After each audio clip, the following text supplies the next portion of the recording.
Hello and welcome to the UBP podcast. My name is Peter Kinsella and I'm the Global Head of Foreign Exchange Strategy with UBP. Today I'm going to talk about the impact of COVID-19 on the dollar and on the wider currency universe. Since the crisis started in early January, we've seen a number of impacts on the FX market. First, currencies with a high beta to the global economy have depreciated aggressively. Intuitively, this makes total sense. The currencies of countries which are highly exposed to global trade tend to sell off when the economic outlook deteriorates, and that is certainly the case at the moment. The likes of the Singapore dollar, the Swedish krona, the Norwegian krona, and the Australian dollar all fall into this category. Second, safe haven currencies have appreciated, which is consistent with the deterioration in global trade and the decline in investor sentiment. Gold prices initially surged to levels of around $1,700 per ounce, but they've subsequently declined to levels of around $1,470. The decline in the gold price is explained by investor behavior, where investors sell performing positions like gold in order to provide margin for underperforming equity positions. Third, the dollar initially weakened in February as markets started to price in the likelihood of Federal Reserve rate cuts. The Fed eventually cut rates by around 150 basis points in two separate emergency moves. And also restarted its quantitative easing program. Eurodollar subsequently moved from levels around 108 to highs of just below 115. However, the brief phase of dollar weakness did not last for long. Measures of dollar demand, which are best captured by the 3-month Eurodollar basis curve, have widened considerably, meaning that investors and corporates are paying up for access to dollars. The increase in dollar demand is directly linked to the perceived deterioration in corporate credit quality. As the cost of refinancing corporate debts increase, companies are forced to access non-traditional sources of dollar liquidity because their traditional sources of dollar liquidity have dried up. Consequently, many corporates have been forced into the spot market to access dollars rather than borrowing them in the future from the banking system. This is a pretty significant issue. The Bank for International Settlements estimates that non-US corporates have over $3.3 trillion worth of dollar-denominated liabilities.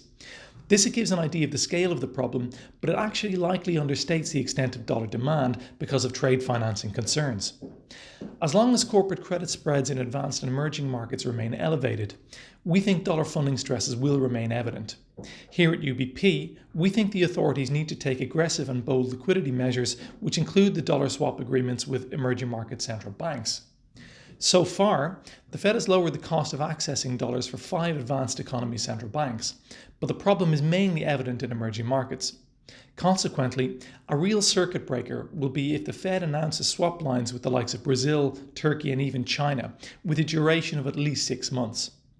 If the Fed undertakes this measure, alongside a wider backstop for corporate credit, like the ECB's famous long-term tender operations, then corporate spreads will decline and dollar demand in the spot market will dissipate.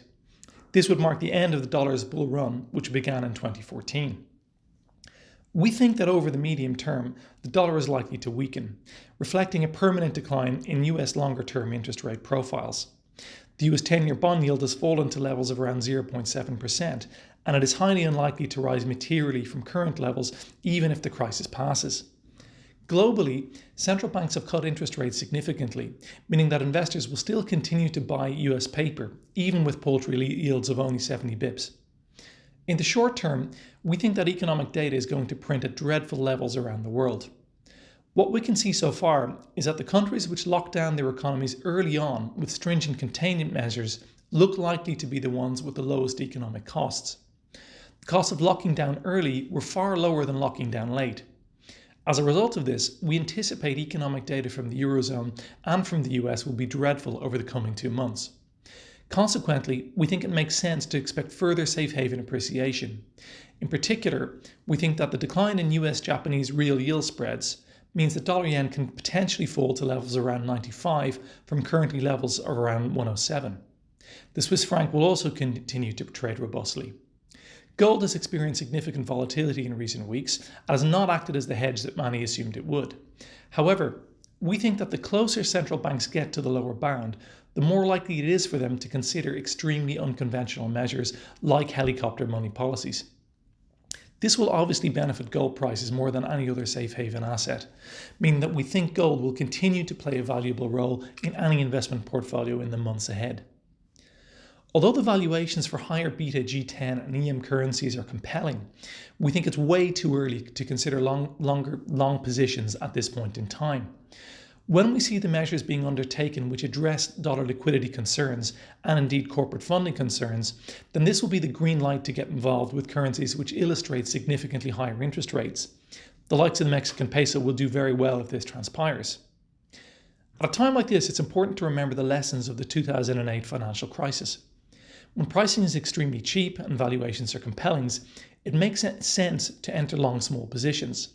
However, the catalyst for putting on these positions is when central banks and fiscal authorities backstop the liquidity concerns of corporates in both advanced and emerging market economies.